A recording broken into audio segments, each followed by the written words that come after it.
अब next command हम लोग देखते हैं टच। टच कमांड किस लिए यूज किया जाता है? तो जैसे आपको याद होगा, अगर विंडोज में आपको कोई एम्प्टी फाइल बनानी हो तो हम क्या करते थे, डेस्कटॉप पर राइट क्लिक करते थे, न्यू पर जाते थे, न्यू टेक्स्ट डॉक्यूमेंट फाइल बन जाती थी। और फाइल में लिखना होगा तो अब हम उसको डबल क्लिक करके ओपन करके उसमें लिखते थे। लेकिन फाइल बनाने का तरीका क्या था, सिंपल आप right click new new text document पर क्लिक करके फाइल क्रिएट कर लेते थे। वैसे ही लिनक्स के अंदर आप जो है कोई एम्प्टी फाइल क्रिएट करना चाहते हो, सिर्फ फाइल बनाना चाहते हो, तो उसके लिए हम क्या यूज करते हैं, टच कमांड का यूज करते हैं। या दूसरा आप क्या कर सकते हो, चेंज टाइम स्टैम्प। आप टाइम को भी चेंज करना चाहो, फाइल बनी पहले से है, आप उसका टाइम करंट का करना चाहते हो, या आप किसी स्पेसिफिक डेट का करना चाहते हो, तो आप टाइम स्टैम्प भी चेंज कर सकते हो। तो कैसे करेंगे, तो टच स्पेस जो भी फाइल का नाम दोगे आपकी फाइल क्रिएट हो जाएगी। चेक करने के लिए आप एलएस का यूज कर सकते हो। ठीक है, मल्टीपल फाइल्स बनानी है एक साथ, तो टच स्पेस आप नाम के बाद एक स्पेस देके दूसरा नाम दीजिए, फिर स्पेस देके तीसरा नाम दीजिए, एक साथ कई सारी फाइलें बन जाएगी। शॉर्टकट तरीका क्या है कि जैसे हम लोग ने मैथ में पढ़ा था, जो चीज कॉमन हो रही है उसको हम लोग क्या करते हैं, बाहर कॉमन में ले लेते हैं। तो हमने file file file file file common है तो फाइल बाहर कर दिया और करली ब्रेसेस ओपन किया और पहला करेक्टर लिखा और 2 डॉट करके लास्ट वाला जो है नंबर दे देंगे। तो यहाँ पर और डॉट टीएक्सटी अगर आप एक्सटेंशन देना चाहो तो दे सकते हो, नहीं देना चाहो तो मत दीजिए। एंटर करेंगे तो एक साथ तो ये file 1 file 2 file 3 file 4 file 5 बना देगा। ठीक है, तो चलो एक लैब एक्टिविटी से करके देख लेते हैं। तो मैं पहले स्क्रीन को क्लियर कर देता हूं। अब यहां पर मैं क्या करता हूं, TOUCH टच कमांड लिखते हैं, फिर फाइल का नाम आप दे दीजिए, जैसे मैंने रिजल्ट दे दिया। तो आप देखेंगे आपकी फाइल क्रिएट हो जाएगी। कैसे पता चलेगा, LS कमांड से। तो आप देखेंगे यहाँ पर रिजल्ट नाम का फाइल शो कर रहा है। ठीक, अब मल्टीपल फाइल्स हमको बनानी हो तो कैसे करेंगे, तो आप जो है इसी कमांड में आप एरो की से आप टच कमांड लाइए और इसी में आप स्पेस देके आप मल्टीपल फाइल नेम दे सकते हैं। जैसे मुझे कई सारी फाइलें बनानी है तो मैंने फाइल 1 दे दिया, इसी तरह से फाइल 2 दे दिया, इसी तरह से फाइल 3 दे देंगे, बस स्पेस देना है आपको। ठीक है, मैंने लिखना भूल गया तो आप जो है इस तरह से करेक्शन कर देंगे और एंटर की जैसे ही प्रेस करेंगे तो मल्टीपल फाइल्स क्रिएट हो जाएंगी। चेक करने के लिए आप एलएस का यूज कर सकते हो। तो देखिए फाइल 1 फाइल 2 फाइल 3 क्रिएट हो जाएगा। अब इसी तरह से आप मल्टीपल फाइल्स क्रिएट करना चाहो तो आप इस तरह से लिख सकते हो, करली ब्रेसेस करिए 1 और 2 ही डॉट देने हैं, 2 से ज्यादा नहीं देने हैं। और कितनी क्रिएट करना है, फिर करली ब्रेसेस क्लोज कर दीजिए। अगर एक्सटेंशन देना चाहो तो वो भी दे सकते हो, TXT, और एंटर की प्रेस कर देंगे। अब एलएस करेंगे तो आप देखेंगे आप यहाँ पर मल्टीपल फाइल्स एक साथ क्रिएट हो जाएंगी। अब आप 10 की जगह 100 कर दीजिए, 200 कर दीजिए, एक साथ इतनी फाइलें क्रिएट हो जाएंगी। ठीक है, तो ये तो हो गया फाइल बनाने के लिए। ठीक है, अब टाइम स्टैम्प कैसे चेंज करेंगे, तो टाइम स्टैम्प चेंज करने के लिए यहाँ पर एक फॉर्मेट होता है, ये फॉर्मेट आपको याद रखना है। तो टच के साथ पहले टाइम चेंज करने के लिए -T यानी एक ऑप्शन पास करेंगे और फिर आपको पहले ईयर देना है, फिर मंथ देना है, फिर डेट देना है, फिर आवर देना है, फिर मिनट देना है। अगर सेकंड देना चाहो तो डॉट करके जो है सेकंड दे सकते हो और फिर जिस फाइल का आप चेंज करना चाहो दे सकते हो। ठीक है, तो चलिए मैं एक लैब एक्टिविटी से देख लेता हूं। इसको पहले स्क्रीन को क्लियर करता हूं और यहाँ पर ls स्पेस -L करके मैं फाइल 1 का टाइम देख लेता हूं क्या है।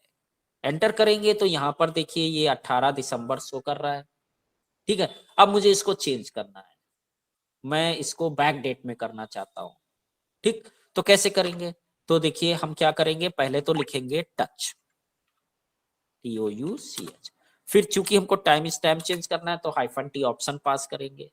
फिर इसके बाद हमको क्या करना है, ईयर देना है। तो मान लो मैं 2020 का देना चाहता हूँ। ठीक है, फिर मंथ मान लो हम फरवरी देना चाहते हैं, डेट 14 करना चाहते हैं।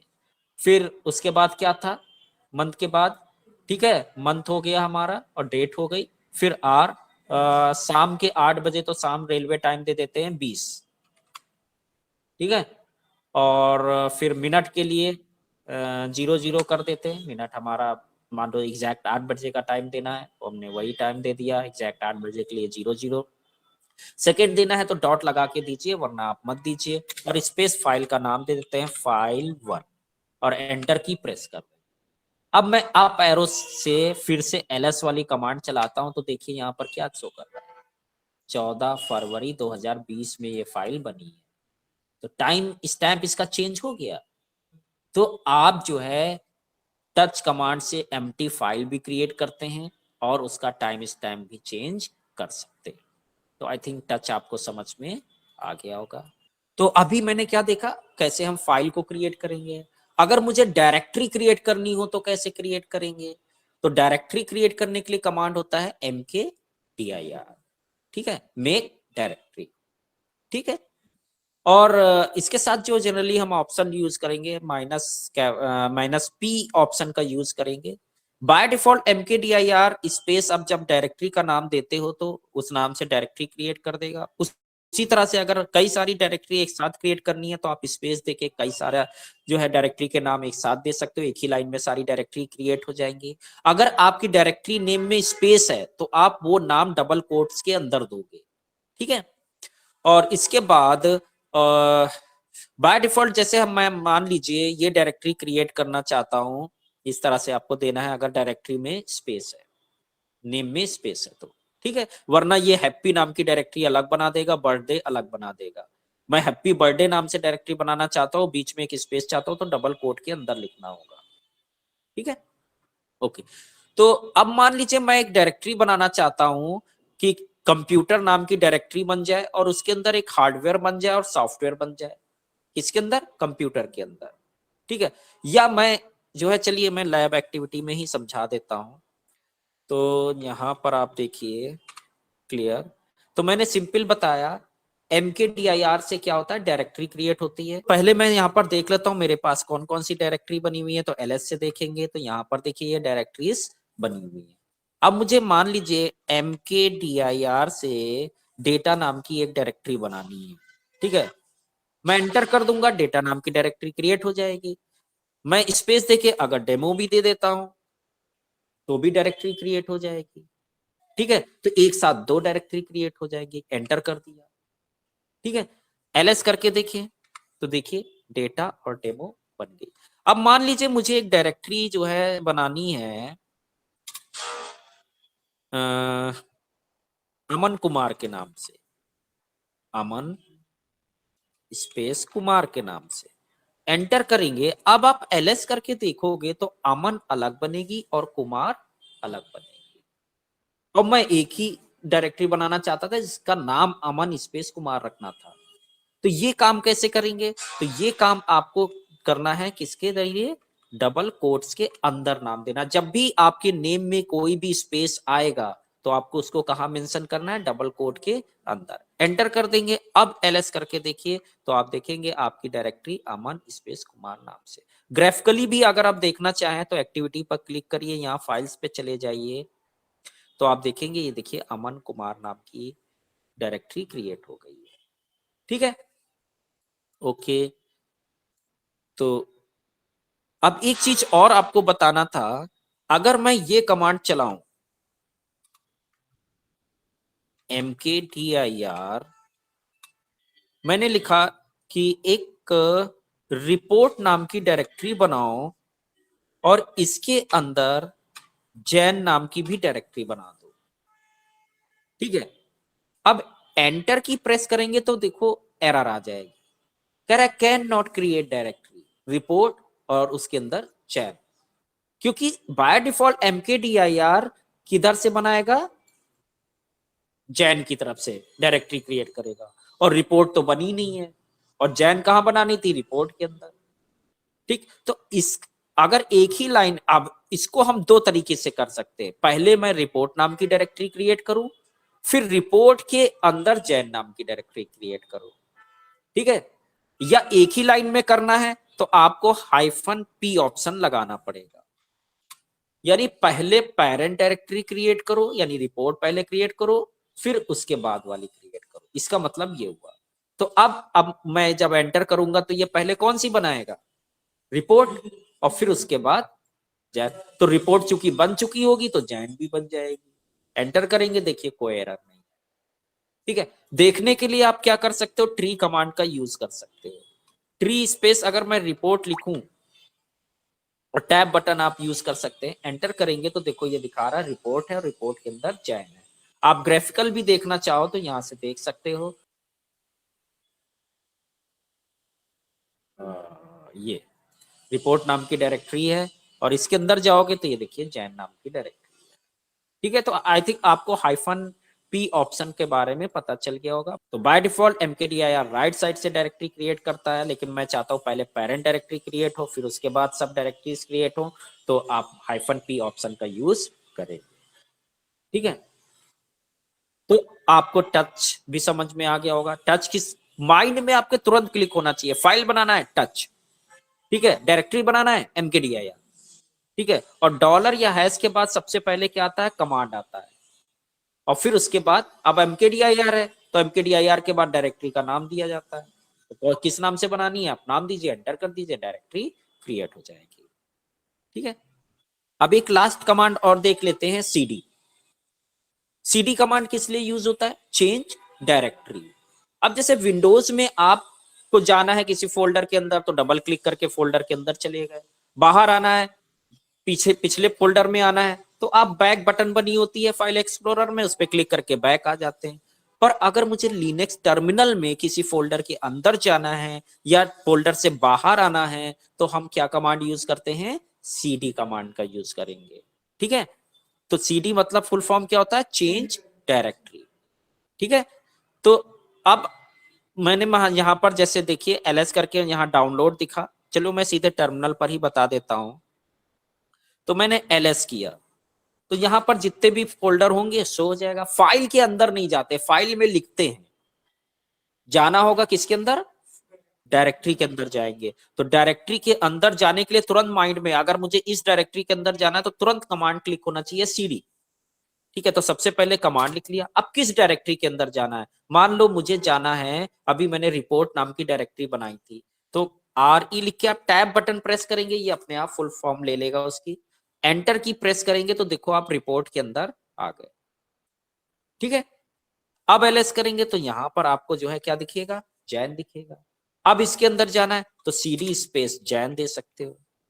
तो ये जो हम देखो cd के साथ आप दो तरह के पाथ यूज कर सकते हो, एब्सोल्यूट और रिलेटिव, दोनों पाथ, दो ही तरह के पाथ होते हैं, एब्सोल्यूट और रिलेटिव। मैंने अभी बताया था एब्सोल्यूट पाथ का मतलब जो आपका फॉरवर्ड स्लैश से शुरुआत हो, यानी रूट पार्टीशन से जो शुरुआत हो रही है उसको हम एब्सोल्यूट पाथ बोलते हैं। रिलेटिव मतलब जहां पर आप बैठे हो वहां से आगे का पाथ दे रहे हो, जैसे मैं अभी कहां बैठा हूं, रिपोर्ट में बैठा हूं और मुझे जैन में जाना है तो cd करके सीधे जैन देंगे, तो ये रिलेटिव पाथ हो गया।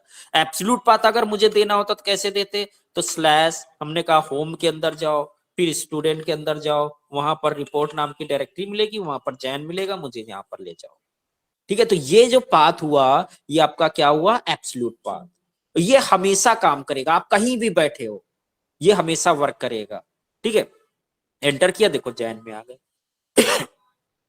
लेकिन रिलेटिव पाथ डिपेंड करता है आप कहां बैठे हो, वहां से जो पाथ दे रहे हो वो आपका रिलेटिव पाथ कहलाता है। अब जैसे मुझे रिपोर्ट नाम की डायरेक्टरी में जाना है, अब मैं यहां पर cd स्पेस रिपोर्ट लिखूंगा तो ये नहीं लेगा, टैब आप दोगे नहीं लेगा, क्योंकि जैन के अंदर रिपोर्ट थोड़ी है। ठीक है, तो लेकिन अगर मैं एब्सोल्यूट पाथ दे दूं तो चल जाएगा। मैंने कहा पहले रूट पे जाओ, वहां होम मिलेगा, वहां पर स्टूडेंट मिलेगा, वहां पर रिपोर्ट मिलेगा, उसके अंदर ले जाओ, देखो चल गया। ठीक है, तो ये चीजें आपको ध्यान रखनी है कि कब मुझे एब्सोल्यूट पाथ का यूज करना है, कब मुझे रिलेटिव पाथ का यूज करना है। रिलेटिव पाथ जहां पर बैठे हो वहां से आगे का पाथ दे रहे हो तो रिलेटिव पाथ। ठीक है, और एब्सोल्यूट तो हमेशा काम करेगा। तो चलिए, अब मुझे रिपोर्ट से बाहर आना है तो cd स्पेस, मैंने बताया था अब रिपोर्ट की डायरेक्टरी पेरेंट डायरेक्टरी में जाना है तो पेरेंट के लिए मैंने बताया था दो डॉट होते हैं। दो डॉट किसको डिनोट कर रहे थे, पेरेंट डायरेक्टरी को। एंटर करेंगे तो आप सीधे पेरेंट में आ जाओगे। ठीक है, और मुझे वापस जाना है तो आप cd स्पेस हाइफन, हाइफन अगर आप पास करते हो तो आप इससे पहले जिस भी डायरेक्टरी में थे चाहे जितना अंदर हो आपको सीधे उसी डायरेक्टरी में ले जाएगा। देखो रिपोर्ट में वापस ले गया।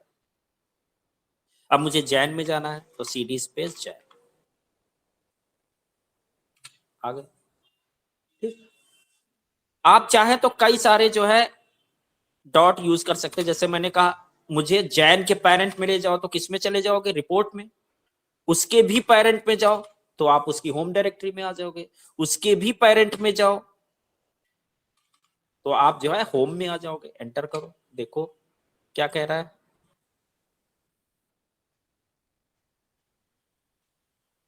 ओ, मैंने बैक स्लैश लगा दिया यहाँ पर। बैक स्लैश लिनक्स में काम नहीं करता है, तो CD space 2 dot forward slash 2 dot forward slash और फिर 2 डॉट और एंटर कर देंगे तो देखिए आप सीधे होम में आ गए।